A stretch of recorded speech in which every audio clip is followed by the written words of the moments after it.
Hello students, नमस्ते। आप सभी का माइंड बूस्टर स्टडी चैनल में स्वागत है। आई होप आप सभी अच्छे होंगे, स्वस्थ होंगे, तंदुरुस्त होंगे एंड आप सभी की पढ़ाई एकदम मस्त तरीके से चल रही होगी।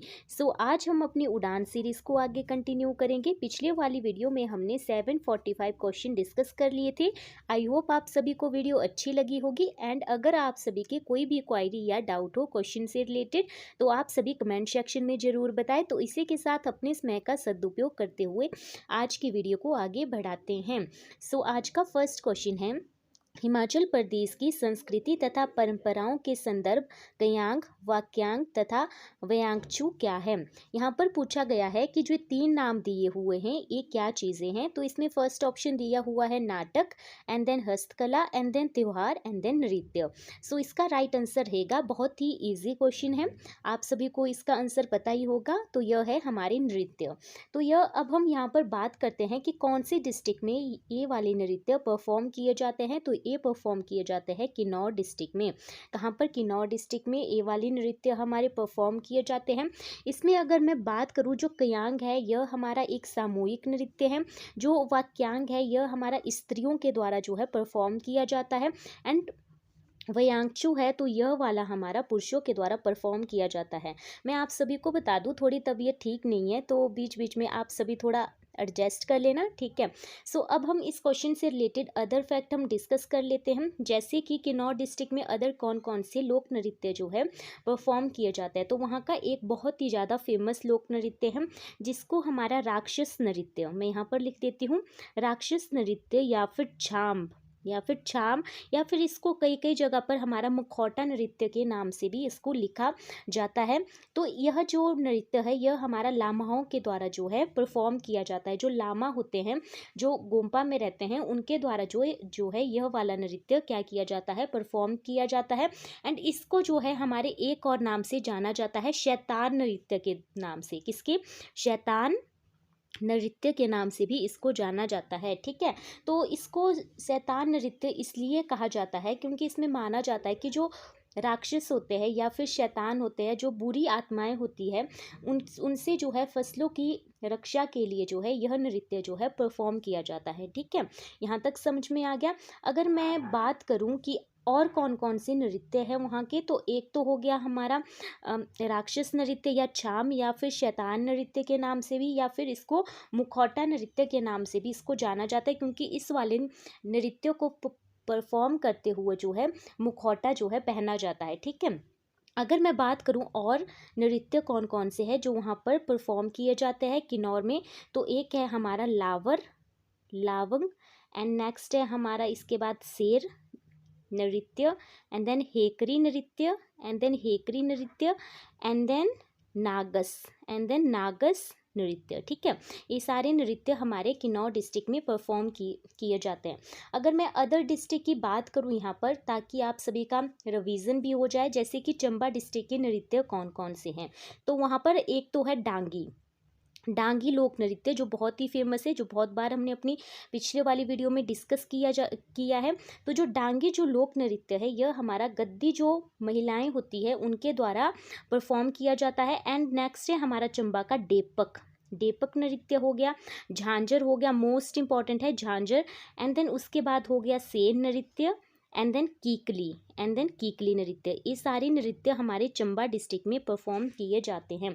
अगर मैं कुल्लू की बात करूँ तो कुल्लू में हमारा ढीली नाट्य जो है वो हमारे कुल्लू की फेमस है। एंड कथड़ी, यहाँ पर मैं लिख देती हूँ कथड़ी एंड ढीली जो नाट्य है यह हमारे कुल्लू की फेमस लोक नृत्य है, ठीक है। अगर मैं शिमला की बात करूँ तो शिमला के हैं हमारे घी या फिर इसको हमारे घी भी लिखा जाता है एंड माला एंड देन ठोडा, ठीक है। ये हमारे शिमला के हो गए। एंड मैं सिरमौर की बात करूँ तो सिरमौर में परफॉर्म किया जाता है बिट्सू, बूढ़ा एंड झूरी। मैं एक बार फिर से यहाँ पर आप सभी को रिपीट कर देती हूँ, बिट्सू, बूढ़ा एंड देन झूरी, ठीक है। यहाँ तक समझ में आ गया। अब आप सभी लाहौल एंड स्पीति के लोक नृत्य हैं उनको जो है आप सभी कमेंट सेक्शन में बताना। इसी के साथ हम अपने नेक्स्ट क्वेश्चन की तरफ बढ़ते हैं।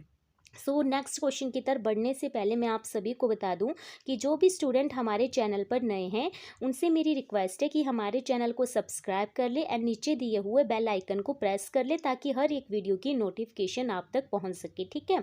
सो नेक्स्ट हमारा क्वेश्चन है, हरियाणा की कौन सी दिशा में हिमाचल प्रदेश जो है स्थित है। यहाँ पर क्वेश्चन आपने क्या करना है, अच्छे से पढ़ना है। यहाँ पर ऐसा पूछा गया है कि हरियाणा की कौन सी दिशा में हिमाचल प्रदेश स्थित है, ना कि ऐसा पूछा गया है कि हिमाचल प्रदेश की कौन सी दिशा में जो है या कौन सी डायरेक्शन में हरियाणा जो है सिचुएटेड है, ठीक है। तो इसमें फर्स्ट ऑप्शन है दक्षिण एंड देन उत्तर एंड देन पूरब एंड देन दक्षिण पूरब। सो इसका राइट आंसर रहेगा हमारा उत्तर यानी कि नॉर्थ। इसको हम एक चित्र के जरिए समझेंगे। ए हो गया हमारा north, south, west and then east, ठीक है। तो हमारे नॉर्थ में आ जाता है हमारे हिमाचल, मैं यहाँ पर हिमाचल प्रदेश का बता रही हूँ पहले। ये आ गया हमारा जम्मू कश्मीर एंड साउथ में आ जाता है हमारा एचआर यानी कि हरियाणा एंड देन वेस्ट में आ जाता है हमारा पंजाब, क्या आ जाता है पंजाब एंड ईस्ट में आता है तिब्बत, क्या आता है तिब्बत एंड साउथ ईस्ट में आता है हमारा यूके यानी कि उत्तराखंड, यूनाइटेड किंगडम वाला नहीं, ठीक है। तो अब यहाँ पर क्वेश्चन पूछा गया है कि हरियाणा की कौन सी दिशा में हिमाचल प्रदेश सिचुएटेड है। अगर हिमाचल प्रदेश की साउथ वाली साइड में हरियाणा सिचुएटेड है तो फिर इस वाली साइड को हमारे क्या हो गया, हिमाचल प्रदेश हो गया। तो फिर यहाँ पर दिखती सी बात है कि जो है हरियाणा की कौन सी डायरेक्शन में हमारा हिमाचल प्रदेश जो है सिचुएटेड है, वो है हमारा नॉर्थ डायरेक्शन, ठीक है। यहाँ तक समझ में आ गया। अब हम इसके बाद नेक्स्ट क्वेश्चन की तरफ बढ़ते हैं। सो नेक्स्ट क्वेश्चन है, खरसाली झील कहाँ पर स्थित है हिमाचल प्रदेश में। इसमें फर्स्ट ऑप्शन है Rampur and then Chirgaon and then Bhawa and then Nahan. So इसका राइट आंसर रहेगा हमारा चिरगांव। तो चिरगांव कहाँ पर है, हमने बहुत बार हमने डिस्कस किया हुआ है। यह है हमारा शिमला डिस्ट्रिक्ट में। कहाँ पर है, शिमला डिस्ट्रिक्ट में। अगर मैं बात करूँ चिरगांव की तो यहाँ पर एक हमारी नदी बहती है, उस नदी का नाम है आंध्रा। कौन सी, आंध्रा। जो हमारी किसकी सहायक नदी है, यह है हमारी पब्बर की, पब्बर की सहायक नदी है। एंड पब्बर किसकी सहायक नदी है, पब्बर है हमारी टॉन्स की सहायक नदी। एंड टॉन्स जो है बाद में हमारी यमुना में जाकर मिलती है कौन से स्थान पर, हमने अपनी सीरीज में इसके बारे में डिटेल से डिस्कस किया हुआ है, कालसी वाले स्थान पर।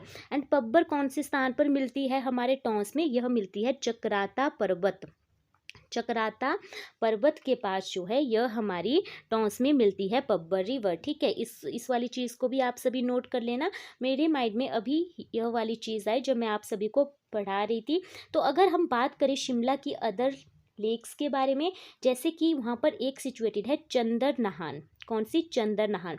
चंदर ताल नहीं, बहुत बच्चे बहुत ज़्यादा कंफ्यूज होते हैं। चंदर जो नहान है यह है हमारी शिमला में और जो चंदर ताल है वो है हमारी लाहौल एंड स्पीति में, ठीक है। तो यह है हमारी, इसकी हाइट कितनी है, 4267 किलोमीटर। और यह वाली झील हमारी रोहडू में स्थित है। कहाँ पर, रोहडू में स्थित है। एंड मैं आप सभी को बता दूं, जो हमने अभी पब्बर जो रिवर है उसकी बात की, तो यह रिवर जो है यह हमारी चंदर नहान लेक से ही क्या होता है, इसका उद्भव होता है, ठीक है। इतना आप सभी ने इसको जो है नोट कर लेना, क्योंकि यह भी इंपॉर्टेंट क्वेश्चन है। कई बार पूछा गया है कि पब्बर नदी का उद्भव कौन से स्थान से होता है। सो इसके बाद अगर मैं नेक्स्ट झील की बात करूँ जो यहाँ पर सिचुएटेड है, वो है हमारी तानू जुब्बल। बहुत बार हमने डिस्कस किया हुआ है, यह हमारी नारकंडा वाला जो प्लेस है वहाँ पर सिचुएटेड है। एंड देन गढ़कुफर होगी एंड देन कराली। तो एक है हमारी कराली और एक है करेरी। मैं यहाँ पर लिख देती हूँ करेरी। तो जो करेरी है वो है हमारे कांगड़ा डिस्ट्रिक्ट में एंड जो कराली है वो है हमारी शिमला डिस्ट्रिक्ट में, ठीक है। एंड एक है हमारा हमारी जो झील है वो है बरादोन सर झील। यह भी हमारी कहाँ पर सिचुएटेड है, शिमला डिस्ट्रिक्ट में सिचुएटेड है। सो आप सभी कमेंट सेक्शन में बताना कि हंसा झील कहाँ पर सिचुएटेड है, हिमाचल प्रदेश की कौन सी डिस्ट्रिक्ट में सिचुएटेड है, ठीक है। सो हम अपने नेक्स्ट क्वेश्चन की तरफ बढ़ते हैं। नेक्स्ट क्वेश्चन की तरफ बढ़ने से पहले मैं आप सभी को बता दूं कि हमारे चैनल पर मैथ्स, रीजनिंग, हिंदी से रिलेटेड जो है मॉक टेस्ट की एक सीरीज चली हुई है। एंड वहां पर जो है पूरी हिंदी जो है करवाई गई है सर के द्वारा। तो आप वहां पर विजिट करके उसका भी फ़ायदा ज़रूर उठाएं। एंड साथ ही साथ में हमने साइकोलॉजी की एक हमने सीरीज चलाई हुई है। साथ ही साथ में हमने टॉपिक वाइज HPGK भी करवाई जा रही है, तो आप वहाँ पर भी विजिट करें, ठीक है। सो हमारा नेक्स्ट क्वेश्चन है, निम्न में से कहलूर रियासत का कौन सा शासक मुगल शासक शासक अकबर का समकालीन था, कि जो कहलूर या फिर जो बिलासपुर रियासत थी उसका कौन सा शासक था जो अकबर का समकालीन था। इसमें फर्स्ट ऑप्शन है Bikchand, and then Gyanchand, and then Meghchand, and then Ratanchand. So इसका राइट आंसर रहेगा हमारा ज्ञानचंद। जो हमारे ज्ञानचंद थे वो हमारे अकबर के क्या थे, समकालीन थे। अब इनके बारे में हम थोड़ी सी बात कर लेते हैं। इनका समयकाल की अगर मैं बात करूं तो इनका समयकाल था हमारा 1570 से लेकर 1600 ईस्वी तक। ठीक है, यहाँ तक आप सभी को समझ में आ गया।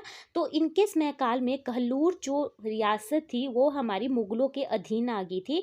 एंड जो ज्ञानचंद थे है ना, उनको जो है सरहिंद के जो हमारे ज्ञानचंद थे उन्होंने क्या किया, जो हमारे सरहिंद के मुगल थे उनके प्रभाव में आकर उन्होंने इस्लाम धर्म भी अपना लिया था। यहाँ से भी क्वेश्चन बनता है कि बिलासपुर या कहलूर रियासत के कौन से राजा थे जिन्होंने इस्लाम धर्म जो था अपनाया था। ठीक है, इसको भी आप नोट कर लेना, क्या इस्लाम धर्म इन्होंने अपना लिया था। ठीक है, और आज भी जो हमारे ज्ञानचंद है उनका मकबरा जो है कीर्तपुर में जो है सिचुएटेड है। ठीक है, एंड जो ज्ञानचंद थे उनके हमारे 3 बेटे थे, उनमें से जो दो बेटे थे उन्होंने क्या किया, इस्लाम धर्म अपना लिया, और एक उनका जो बेटा था वो था हमारा वीकचंद। उन्होंने क्या किया, उन्होंने हमारा हिंदू धर्म को अपना लिया। और इसके बाद जो ज्ञानचंद के बाद यही हमारे जो है कहलूर रियासत के क्या बने थे, राजा बने थे।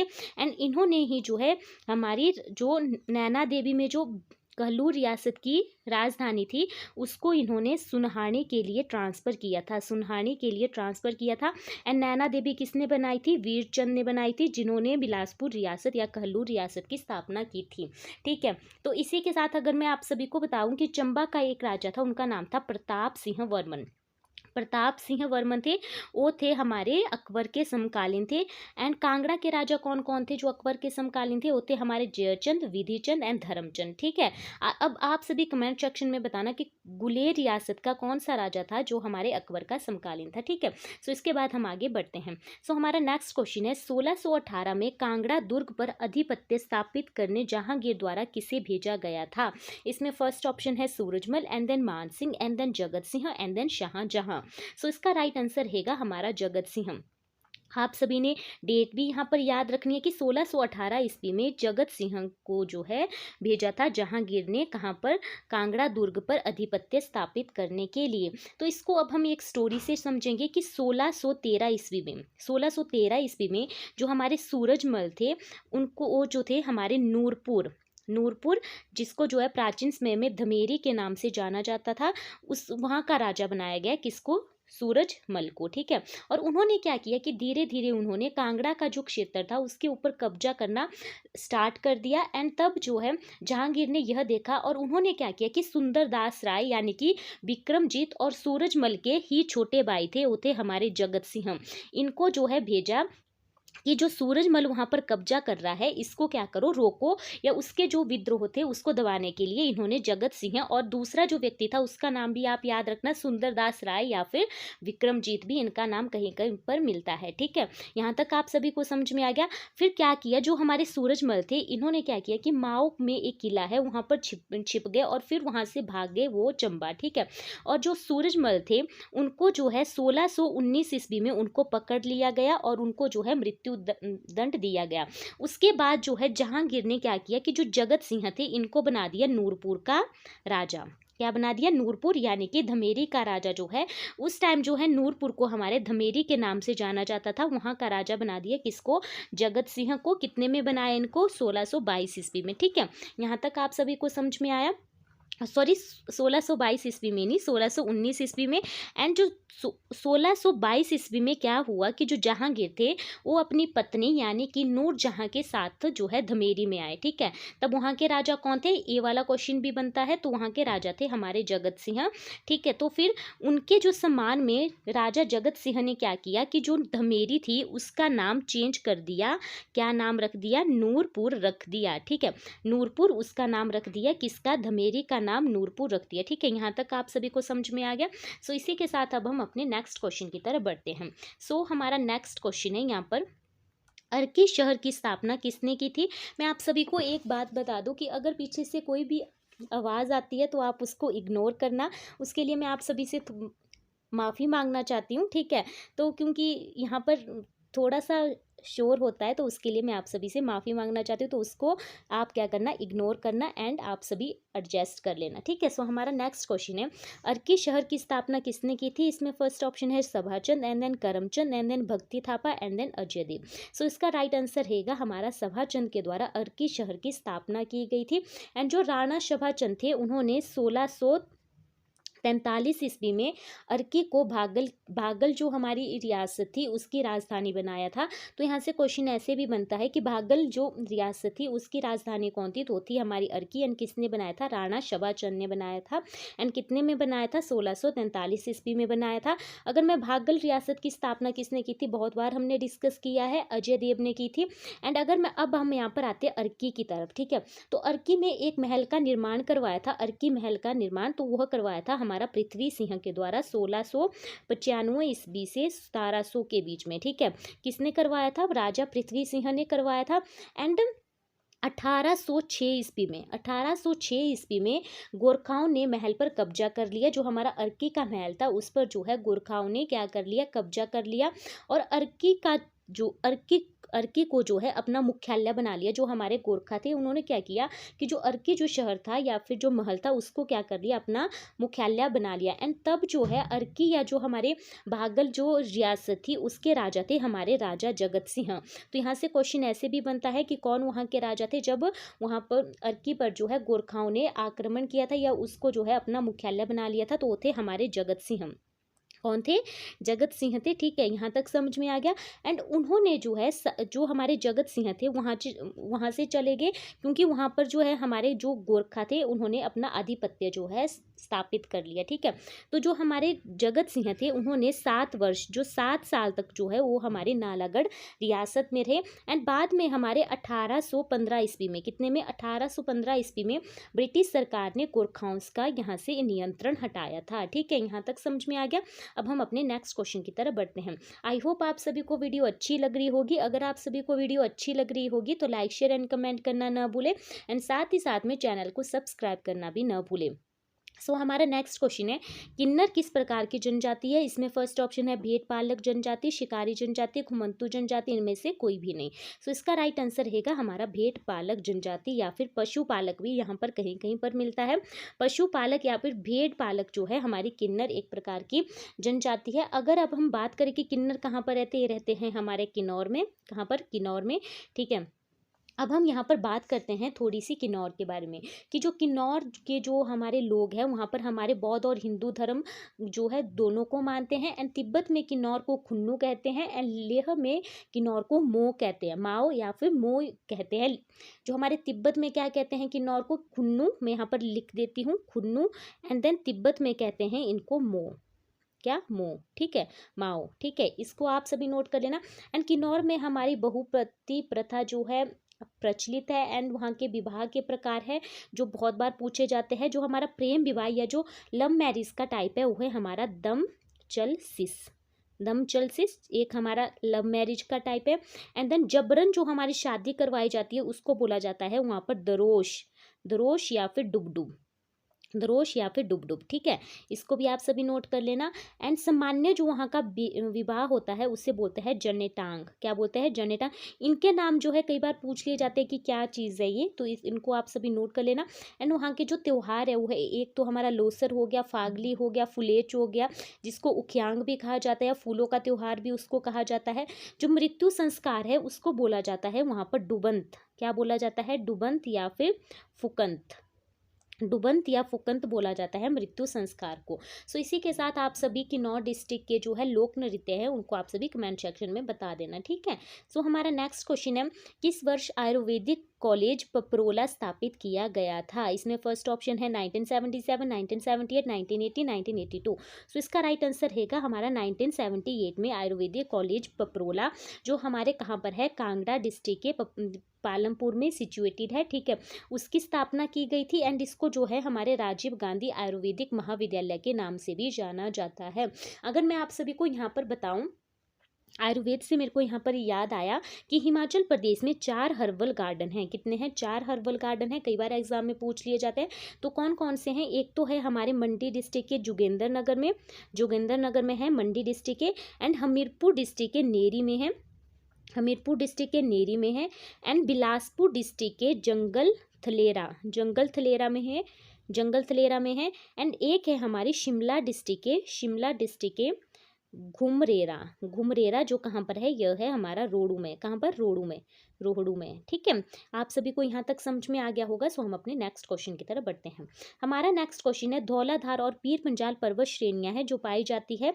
यहाँ पर पूछा गया है, इसमें फर्स्ट ऑप्शन है अल्पाइन क्षेत्र, एंड देन शिवालिक क्षेत्र, एंड देन कुल्लू घाटी, एंड देन मध्य पर्वत। सो इसका राइट आंसर रहेगा हमारा, बहुत ही ईजी क्वेश्चन है, मध्य पर्वत में। ठीक है, सो मैंने अपनी पिछले वाली वीडियो में भी आप सभी को बताया था कि पर्वत श्रेणी और चोटी में क्या अंतर होता है।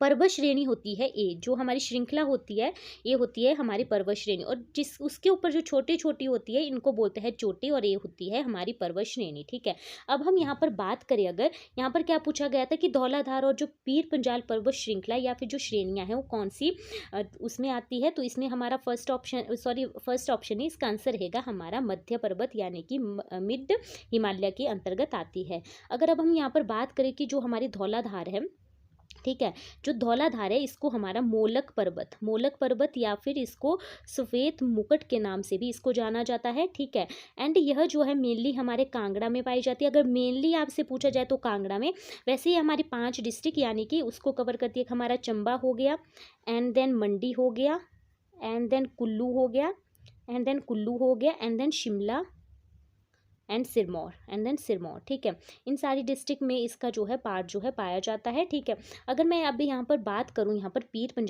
पंजाल है, यह हमारी मध्य हिमालय की सबसे लंबी क्या है, पर्वत श्रृंखला है। कौन सी? पीर पंजाल, और मेनली यह पाई जाती है हमारी चंबा डिस्ट्रिक्ट में।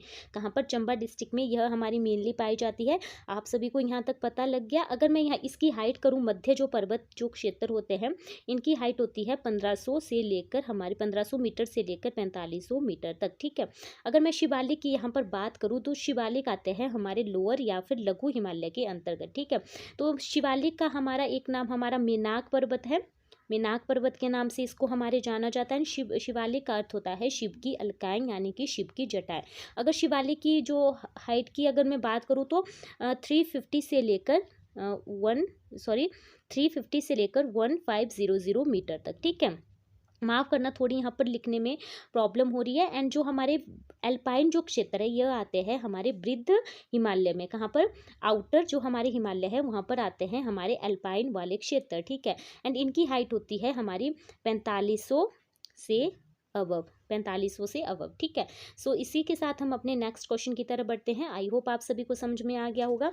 सो हमारा नेक्स्ट क्वेश्चन है, रावी नदी का उद्भव हुआ है। इसमें फर्स्ट ऑप्शन है डल झील, ब्यास कुंड, बड़ा बंगाल, एंड देन अप्सरा कुंड। सो इसका सिंपल सा आंसर होगा, हमारा सभी को ही पता है, बड़ा बंगाल। ठीक है, तो जो हमने टॉपिक वाइज HPGK करवाई गई है वहाँ पर हमने इस क्वेश्चन को बहुत ज़्यादा डिटेल से डिस्कस किया हुआ है। जैसे कि अगर मैं बात करूँ कि जो रावी जो नदी है यह हमारी 2 ग्लेशियर, एक का नाम है हमारा भादल और एक का नाम है हमारी तांतगिरी। ठीक है, यहाँ से हमारी 2 छोटी छोटी जलधाराएं निकलती है, एक का नाम भादल है और दूसरा नाम तांतगिरी है। ठीक है, तो ये मिलती है हमारी बड़ा बंगाल क्षेत्र में। एंड इसी के आगे जो है हमारे रावी नदी का क्या होता है, उद्भव होता है। ठीक है, तो इसीलिए बड़ा बंगाल को जो है हमारे रावी नदी का उद्भव स्थान जो है माना जाता है। अगर मैं यहाँ पर बात करूँ कि जो चंबा डिस्ट्रिक्ट में कहाँ से एंटर करती है हमारी रावी नदी, तो यह करती है हमारा बजोल एक क्षेत्र है वहाँ से। तो अब आप सभी बताना कि हिमाचल प्रदेश या चंबा को कहाँ से छोड़ती है रावी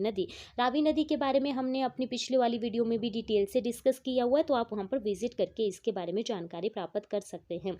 सो अगर मैं डल झील की बात करूँ तो यह हमारी कांगड़ा डिस्ट्रिक्ट में सिचुएटेड है। ब्यास कुंड हमारा कहाँ पर है, यह है हमारा कुल्लू डिस्ट्रिक्ट में है, जहाँ से हमारी व्यास नदी का उद्भव होता है। अप्सरा जो कुंड है यह है हमारा कांगड़ा डिस्ट्रिक्ट में। कहाँ पर? कांगड़ा डिस्ट्रिक्ट के अजगर एक स्थान है जो हमारा ब्रिजेश्वरी देवी टेम्पल है, उसी के आसपास जो है यह वाला कुंड जो है सिचुएटेड है। माना जाता है यहाँ पर जो है परियों का वास था, इसीलिए इसको जो है अप्सरा कुंड बोला जाता है। एंड यहाँ पर हमारा अक्षरा या फिर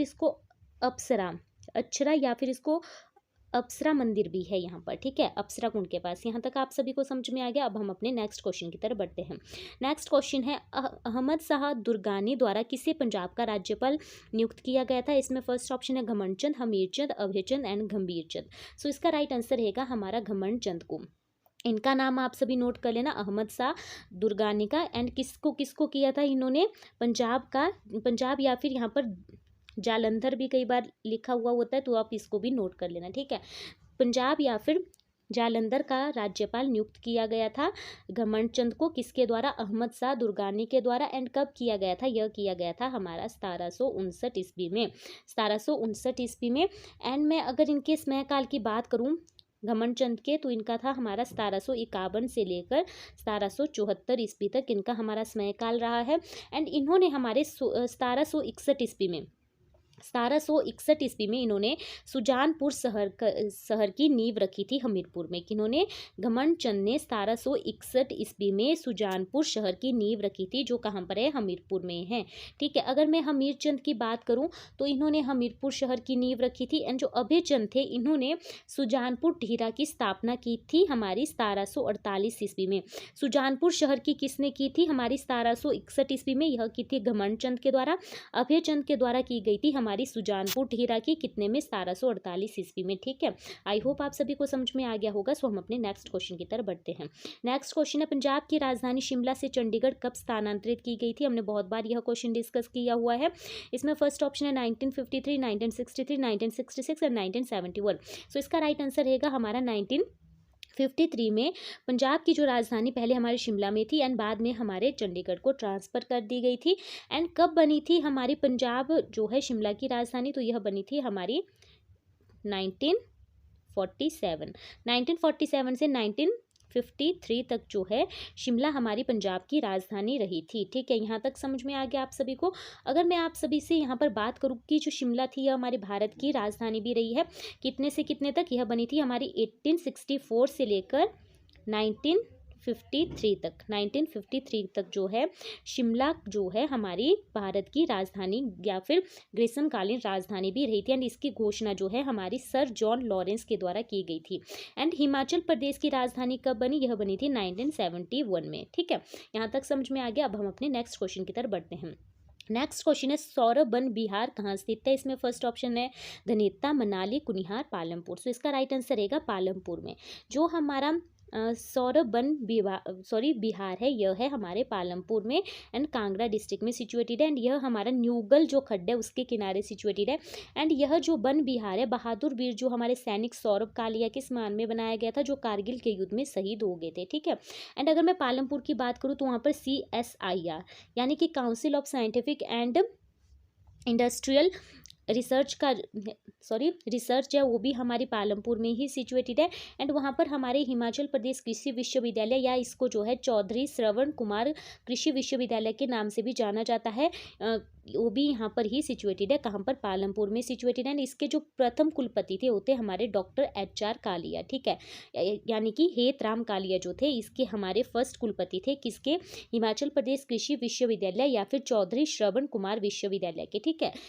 आई होप आप सभी को समझ में आ गया होगा। सो हम अपने नेक्स्ट क्वेश्चन की तरफ बढ़ते हैं। नेक्स्ट क्वेश्चन है, तारागढ़ किला किसने बनाया था। इसमें फर्स्ट ऑप्शन है Jagat Singh, and then Tarangpal, and then Mahawat Khan, and then इसमें से कोई भी नहीं। सो इसका राइट आंसर रहेगा जगत सिंह, जो हमारे नूरपुर के राजा थे।